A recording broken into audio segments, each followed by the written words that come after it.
Okay guys, কেমন আছেন সবাই? আশা করি ভালো আছেন। তো বিগত অনেক দিন যাবৎ খেয়াল করতেছি বাচ্চাটা ঠিকঠাকভাবে কবুতর খাওয়ানোর পরেও একটা বাচ্চা থাকা সত্ত্বেও বয়সের তুলনায় বাচ্চাটা শুকায় যাইতেছে আর হচ্ছে খাবারে কোনো পুষ্টি নেই। যেমন মনে করেন যে এর সমবয়সী বাচ্চা কিন্তু এটা মাশাল্লাহ এটা বড় হয়ে গেছে আর হচ্ছে খাবার দাবারও মাশাল্লাহ খুব কমপ্লিট।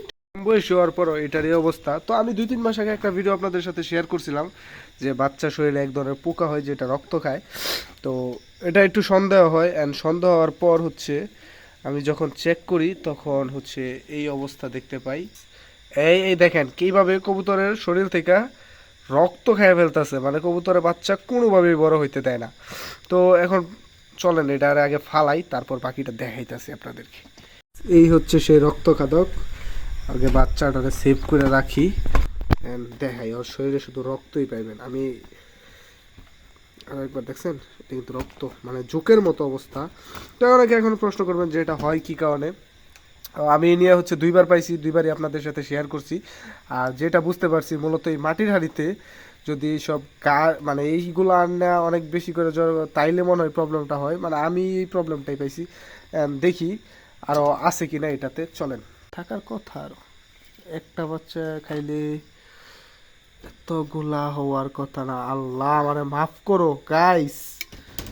গাইস আমার অবহেলার কারণে আপনারা যদি আমি আশা করি দেখতে পারতেছেন, না হলেও 50টা পোকা হবে গাইস।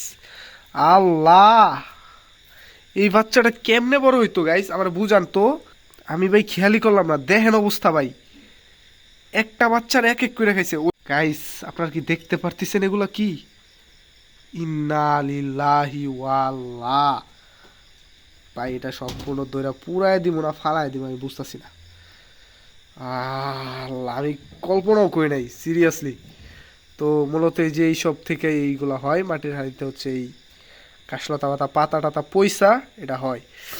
তো সবাই সাবধান, বিরত থাকবেন, এটা ফালাই দিব।